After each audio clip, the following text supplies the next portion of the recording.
Hola, ¿qué tal? Les saludo en nombre del Instituto Electoral y de Participación Ciudadana de Yucatán en el podcast Alta Voz, donde convergen todas las voces. Y hoy tenemos un tema que seguramente todos conocemos o hemos protagonizado en algún momento, que tiene que ver con la vialidad, ya sea como conductores, ya sea como peatones, ciclistas e incluso patinetas. Siempre hemos tenido algún acercamiento con temas de vialidad. Y justo, ¿por qué lo traemos aquí en el Instituto Electoral? Porque justo para nosotros es muy importante el tema de los valores. Somos una institución que también promueve la educación cívica. Y pues estamos notando que de repente en el periférico de Mérida y en varias vialidades principales, cada semana, no voy a decir cada día, pero cada semana se están registrando hechos de tránsito. En lo que llevamos del año ya ha habido incluso algunos ya lamentables fallecimientos. Y para el programa de hoy nos acompañan dos especialistas, el ingeniero René Flores Ayora y también nos acompaña el doctor Luis Jorge Quintal Chacón, que es especialista en psicología, él es del Colegio de Psicólogos. Muchísimas gracias por acompañarnos. ¿Por qué están ellos aquí? Porque nos van a hablar desde sus perspectivas sobre cómo podemos conducir con civismo, cómo podemos ser buenos ciudadanos, buenas ciudadanas, y conducir con civismo, pero también desde el punto de vista de los peatones. ¿Y qué tiene que ver en todo esto el tema de la salud mental? Algunos dicen que es el calor. ¿Qué es lo que nos hace conducir más rápido de lo que debemos? ¿Por qué están pasando estas situaciones? Y bueno, yo ya me callo y le voy a ceder la voz a las personas especialistas que nos acompañan. Si les parece, iniciamos con los números, doctor. Sí, claro que sí. Dos datos muy importantes. El 98% de los accidentes automovilísticos, ese dato lo tomé de la Universidad de Valencia, España, son debidos al factor humano. Es decir, eso de que mi coche no frenó o la guía se amarró, realmente es el porcentaje mínimo. El factor humano es el que más pesa. Y el factor humano pues está implicado igual por la psicología, de que es lo que vamos a hablar en un momento. Otro detalle importante es que es la causa número 1 de pérdida de vidas, con pues alta expectativa de años que se perdieron por el fallecimiento. Entonces pues esos datos son muy contundentes, la verdad. Muchas gracias. Y en cuanto a datos de cómo vamos en el año, números, estadísticas. No me gusta decir que las vidas humanas son estadísticas, pero a lo mejor los datos nos ayudan a impactar un poquito en la conciencia. Sí, así es, Viviana. Desafortunadamente los siniestros de tránsito, que aquí hay que hacer una diferenciación entre accidente y siniestros de tránsito. Un accidente es algo fortuito, es algo al azar. Y un siniestro de tránsito es algo prevenible, evitable y que tiene una causa. Por ejemplo, si vamos en una curva y René Flores va a 130 km/h, pero el señalamiento me dice 80, la probabilidad de que yo me salga de la curva va a ser inevitable. Entonces ahí, ¿qué digo yo? ¿Fue un accidente? ¿Fue algo fortuito? ¿Fue algo al azar? ¿O fue algo prevenible, evitable y que tiene una causa, que se pudo haber evitado? Entonces, va a pasar mucho tiempo en que diferenciemos la palabra accidente contra siniestro de tránsito. Y actualmente, el dato duro, como tú dijiste, ya llevamos hasta el día de hoy, que son un número muy conservador, que pueden ser muchos más. Hasta hoy llevamos 40 yucatecos que han fallecido en las calles, avenidas, periférico de Mérida y carreteras de Yucatán. De esos 40, desafortunadamente hace ya más de 10 años, los motociclistas están en el top 10, son los primeros lugares. De esos 40, tenemos 25 motociclistas. Allí hay que recalcar que en los últimos días hemos visto en los medios de comunicación que murió un motociclista en la noche o en la tarde. ¿Pero qué crees? No tenía casco. Entonces hay que recordar que nuestro cuerpo humano, la cabeza es la parte más importante de nuestro cuerpo humano. Y si no tenemos algo que nos proteja en una caída, pues prácticamente pues podemos fallecer. Es lo que está pasando con los motociclistas que no tienen en su cabeza un casco, ya sea certificado DOT o de la norma oficial mexicana. Tenemos 7 viajeros o acompañantes que hasta el día de hoy muchas veces vemos en los vehículos, ya tanto el copiloto o en los pasajeros de atrás, que no se abrocha del cinturón de seguridad. Entonces, cuando hay un golpe por atrás o hay un vuelco, las personas que no tienen el cinturón de seguridad pueden salir disparadas, ya sea por el panorámico o por las ventanas laterales. Y desafortunadamente, ¿qué ha pasado? El vehículo los mata. ¿Por qué? Porque se están cayendo, salen disparados y el vehículo está dando vuelta y el vehículo los aplasta en la voltereta. Tenemos 4 choferes, que son los conductores, tenemos un ciclista y tenemos 3 peatones, haciendo total, hasta el día de hoy, de 40 yucatecos que han fallecido en las calles y carreteras de Yucatán. Casi mes y días, ¿no? ¿Y cómo estuvo la estadística el año pasado? ¿Está aumentando o Bueno, estamos igual? haciendo una estadística, por ejemplo, en el año 2024, para el mismo día de hoy, teníamos 41. Para el año 2023 teníamos 37. O sea que están parejeando hace 2 o 3 años. Entonces es importante voltear a ver qué es lo que está pasando, porque han estado muriendo muchos yucatecos, sobre todo, ¿no? Entre los 5 y los 29 años, que es allá el grueso de la población, pues que son prácticamente personas ya adultas, pero que muchas veces son padres de familia, que cuando fallece el papá o fallece la mamá, pues se queda en orfandad los hijos o se quedan en la pobreza también, porque el papá o la mamá eran los que llevan el sustento a la familia. Y mencionaron ustedes desde sus perspectivas diferentes causas. ¿Cómo influye la salud mental en algunas de estas causas? Pues influye mucho en el sentido de que, bueno, en primer lugar, pues la estadística nos dijo, ¿no?, de que el 92% es causa atribuible al ser humano.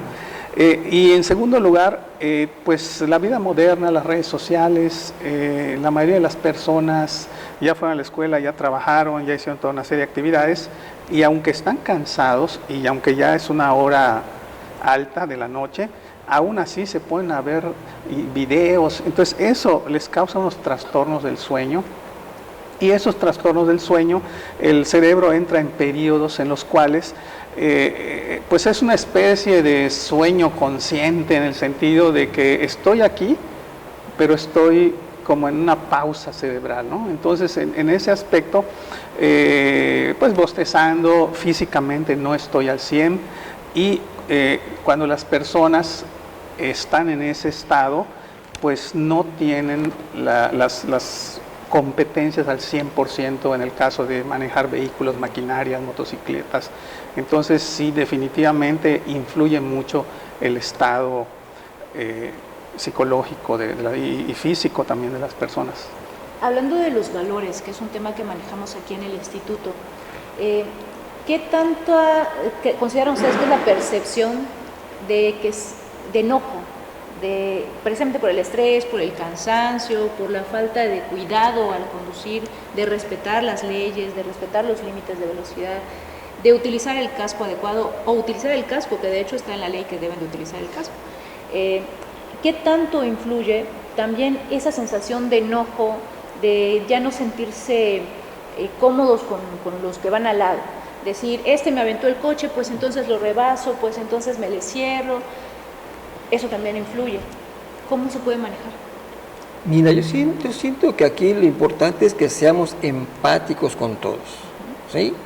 En el sentido de que si yo soy automovilista, en la vialidad está el peatón, está el ciclista y el motociclista. Y estamos ocupando el mismo espacio de vialidad. Por lo tanto, debemos ser empáticos, porque yo como automovilista no voy a estar las 24 horas en mi vehículo.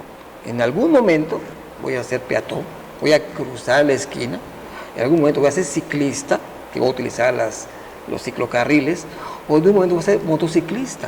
Entonces todos estamos conviviendo en esa jungla de asfalto, y por lo tanto tenemos que ser empáticos con todos, porque ahí estamos en riesgo todos, los ciclistas, motociclistas, y automovilistas. Por lo tanto, nosotros debemos ser empáticos con todos para que tengamos una armonía al manejar. Tú bien dijiste ahorita que a veces el estrés juega un papel fundamental y preponderante.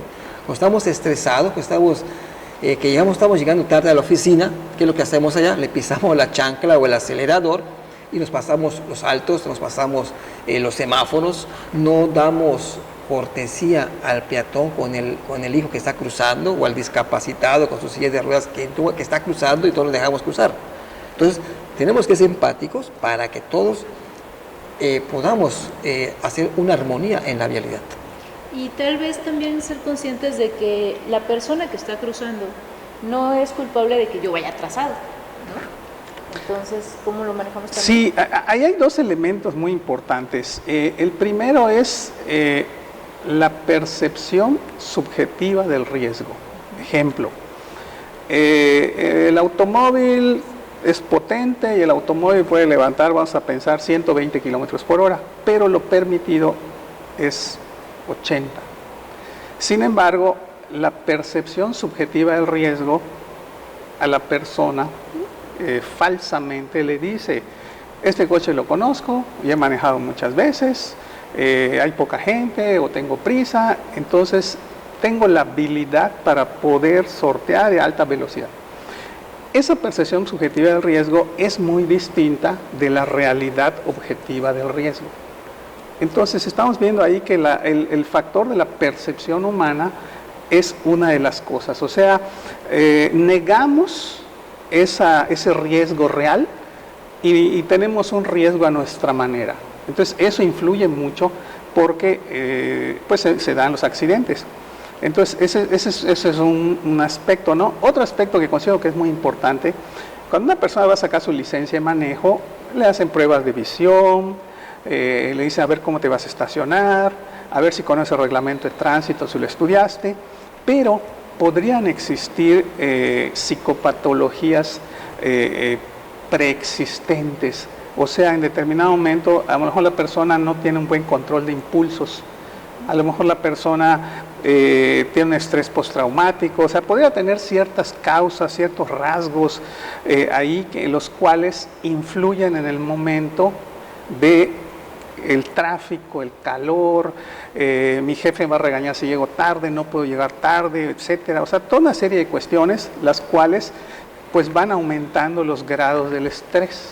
Y el ser humano, cuando tiene estrés, pues tiene dos respuestas: huir o pelear. Y estoy en mi auto, tengo que llegar a mi trabajo, estoy viniendo a recoger a mis hijos, no puedo huir, bajarme al carro y huir, no puedo. Lo que queda es pelear. Entonces ahí es donde las personas se ponen agresivas y pues a veces hay pleitos, choques, en fin. Y desde el punto de vista de la vialidad, pues allí hay una pregunta de un decálogo, ¿verdad? Es no conducir de forma agresiva. O sea, esto, como dice bien el doctor, el estrés es la ansiedad, es la vida acelerada. Son constantes de nuestra sociedad y cuando nos ponemos al volante nos transformamos. No sé si ustedes vieron una película de Tribilín, que muchas veces cuando esa persona, Tribilín de caricatura, se pone en su vehículo y empieza a acelerar y empieza a pasarse los saltos, se forma de una forma agresiva. Y cuando nos ponemos al volante nos transformamos. Es por lo tanto que el estrés juega un papel preponderante en nuestro organismo al conducir un vehículo automotor.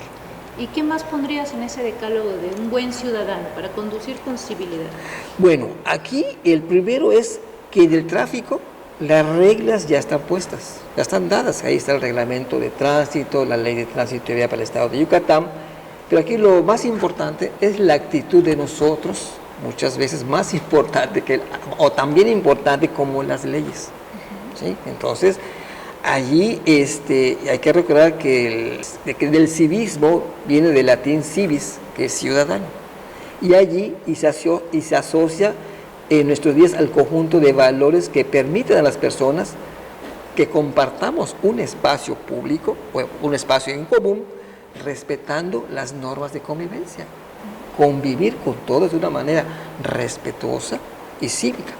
Y tenemos que ser conscientes que si no respeto a la persona que está a mi lado, también yo puedo salir afectado. A lo mejor y si chocamos, la persona va a salir ilesa y yo no. Y no estar pensando en de que le voy a atravesar porque yo tengo que ganar, ¿no? Sí, y ahí prácticamente sufrimos todos.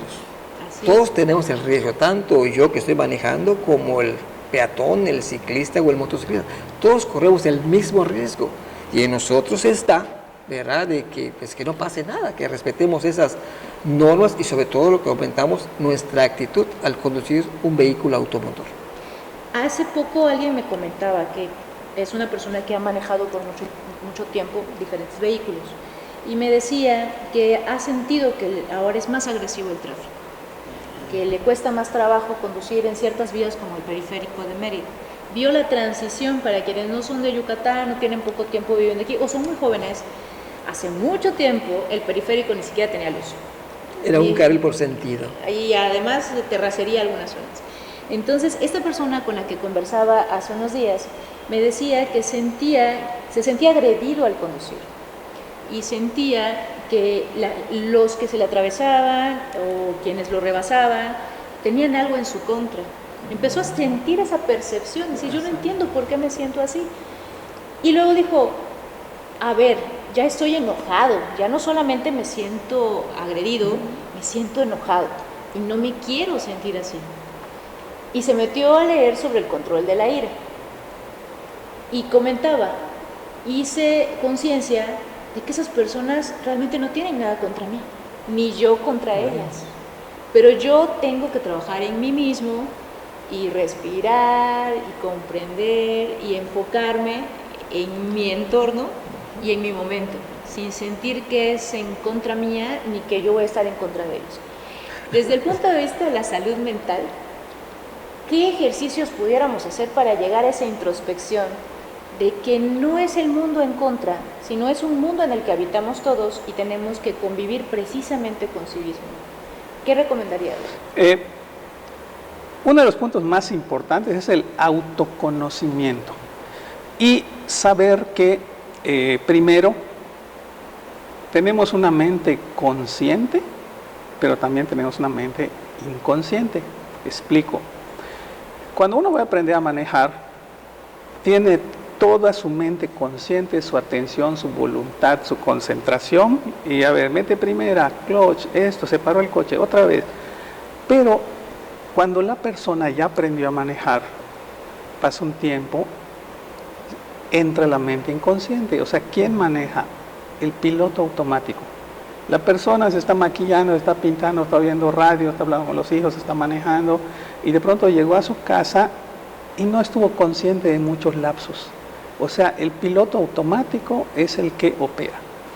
Entonces, una de las cosas fundamentales es conciencia continua. Conciencia continua. O sea, aunque yo ya autodescubrirnos, aunque yo ya estoy manejando en piloto automático, a ver, tomar esa conciencia de nuevo. Y pongo una anécdota. Yo viví en la unidad Revolución, conocida como Cordemex, mucho antes que existan tiendas departamentales y todo ese desarrollo, ¿no? Y la gente pasaba para ir a Progreso y pasaba a alta velocidad. Establecen unos topes, ponen conos, ponen banderines, policías, y las personas, a pesar de los banderines, a pesar de los conos, a pesar de los policías, y hasta en las noches se escuchaba derrapes, aporreones, cómo se lastimaban los amortiguadores. O sea que la gente se volaba los topes. O sea, ¿por qué? Porque no está manejando en el plano consciente, sino que está en el piloto automático de que yo aquí me voy.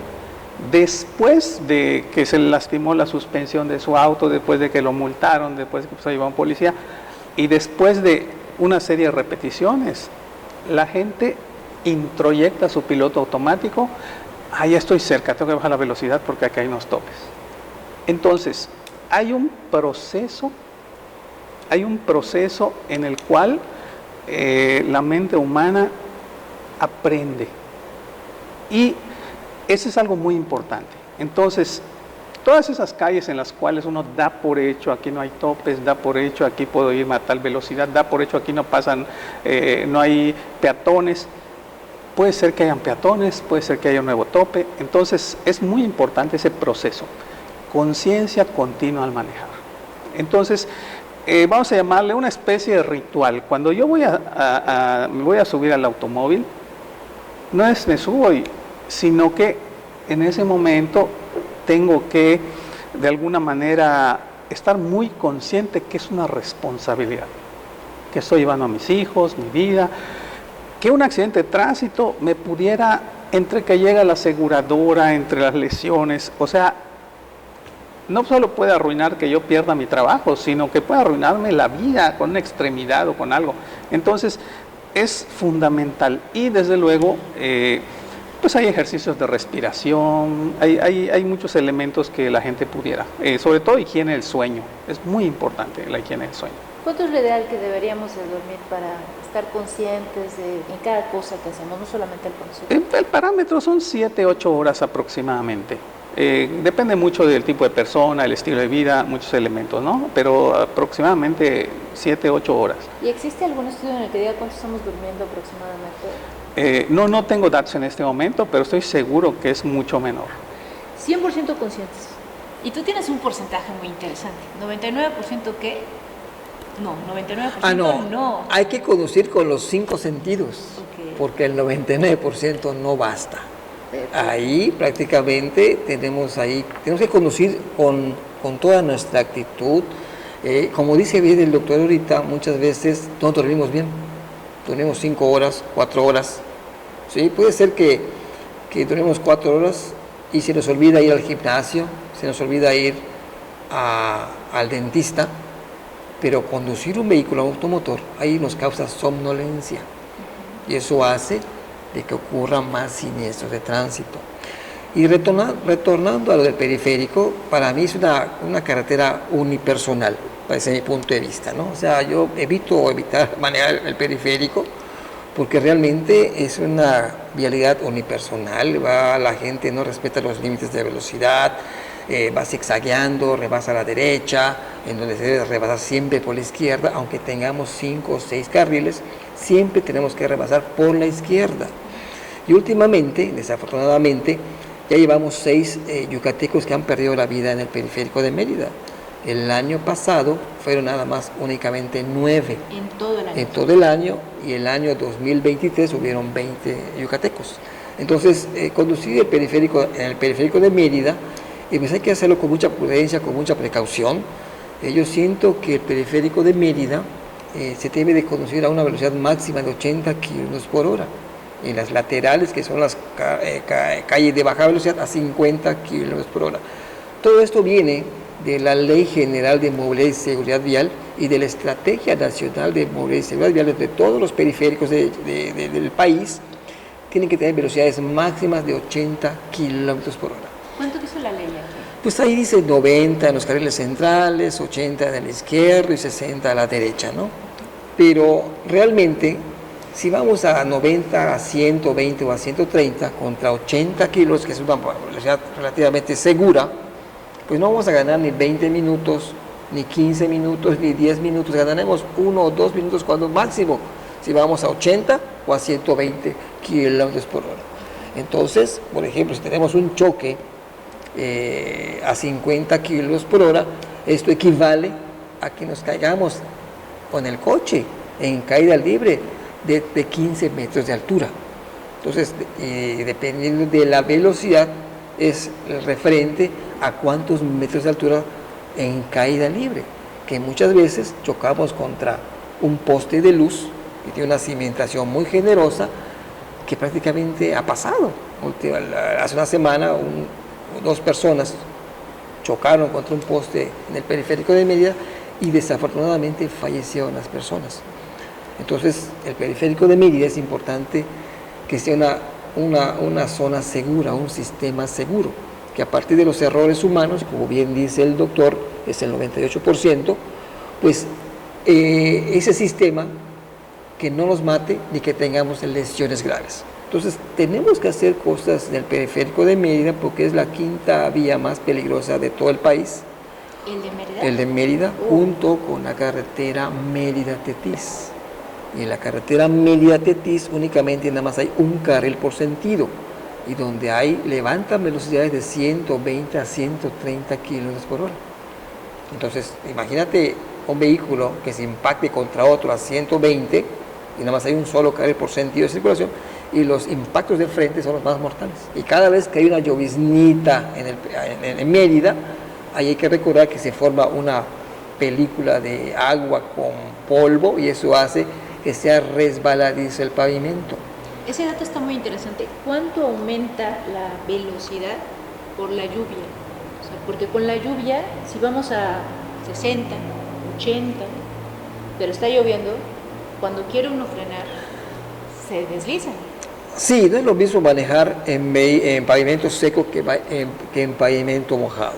Por ejemplo, tenemos una regla del cuadrado, que es muy fácil de memorizar. Si vamos a 80 kilómetros por hora, le quitamos el 0 y multiplicamos 8 por 8, 64.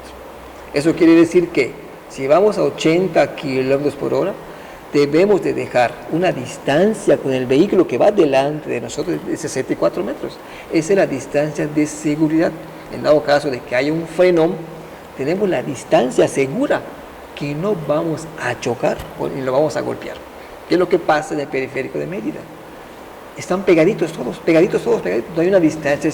Por eso ocurren las carambolas, que cuando hay una ligera llovizna, vemos que hay carambolas. Entonces, vamos a ir cerrando. Civismo, conciencia, cuidado, respeto. Denos usted sus 5 tips para cerrar el tema de cómo podemos actuar con todo esto. Civismo, conciencia, respeto y autocuidado, desde su punto de vista. Sí, claro que sí. Aquí haría una analogía con el deporte, con la psicología del deporte. Existen deportistas recreativos y existen deportistas de alto rendimiento.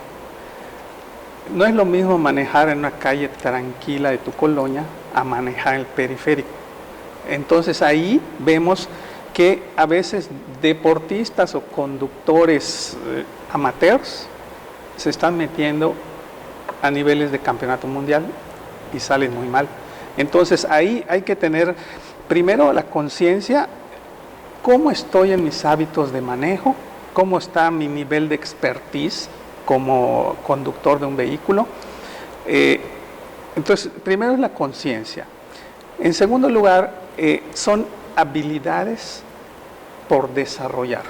Entonces, tengo que tener la conciencia de que tengo que aprender a desarrollar esas habilidades.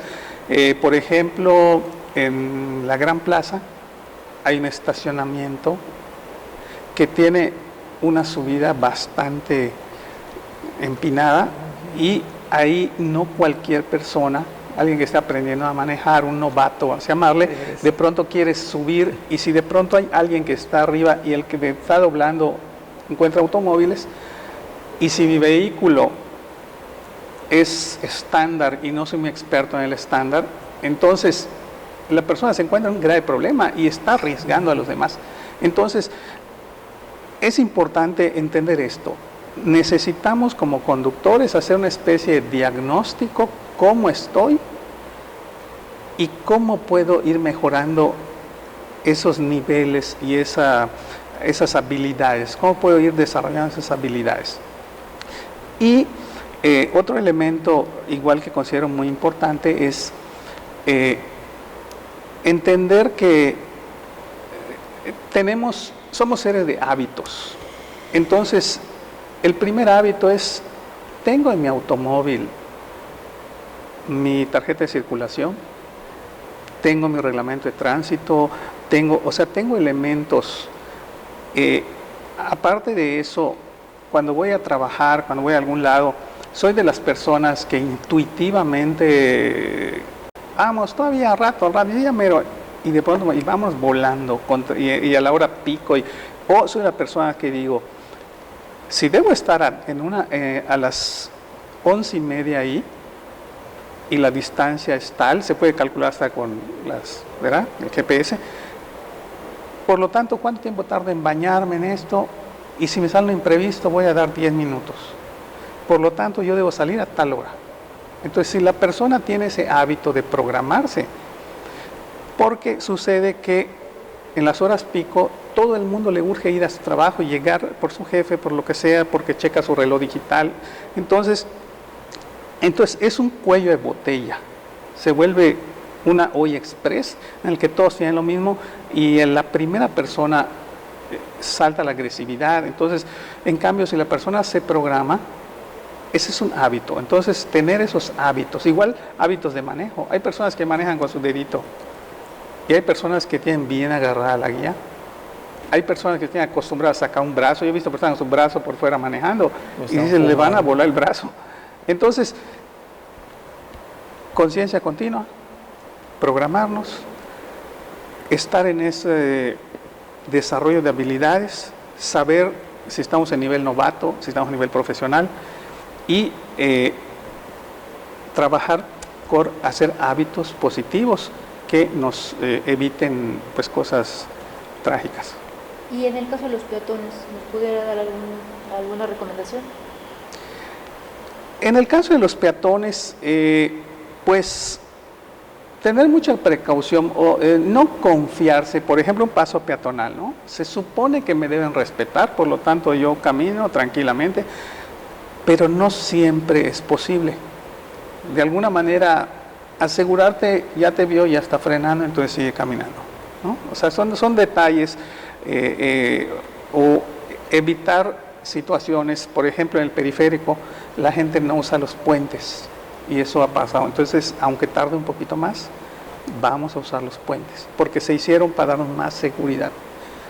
Entonces, a veces tenemos los elementos, pero nuestros malos hábitos, nuestra inconsciencia, en algunas tiendas de franquicias norteamericanas son muy puntuales en dejar espacios para personas discapacitadas.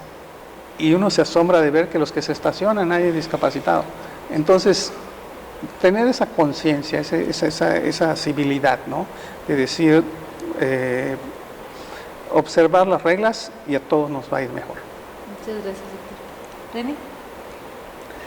Pues aquí realmente, Viviana, es importante que hay muchos factores de riesgo en la vialidad, ¿no? De esto, en el 2011 se plasmó en el Reglamento de Tránsito y Vialidad para el Estado de Yucatán. Antiguamente, antes del 2011 no existía. Entonces, a partir del 2011 es cuando se plasmó en ese nuevo reglamento, que hasta hoy nos rige, los factores de riesgo, como son, uno, el ponernos el cinturón de seguridad. Que esos factores de riesgo están en todo el mundo, no nada más en Yucatán, están en todo el mundo, y eso ha causado, estos grandes factores de riesgo, el no usarlo, por así decirlo, causan en el mundo y otros factores más 1.350.000 personas que mueren en el mundo. Entonces, entre los 6 factores, uno, los factores es cinturón de seguridad, que muchas veces no se lo ponen. 2, es la silla porta infante. Tenemos hijos, tenemos hermanitos, que muchas veces lo agarra la mamá, el abuelito, el hermanito, y los brazos de mamá y papá no son suficientes para retener a nuestro hijo o hermanito cuando hay un golpe por atrás. Salen como catapultas.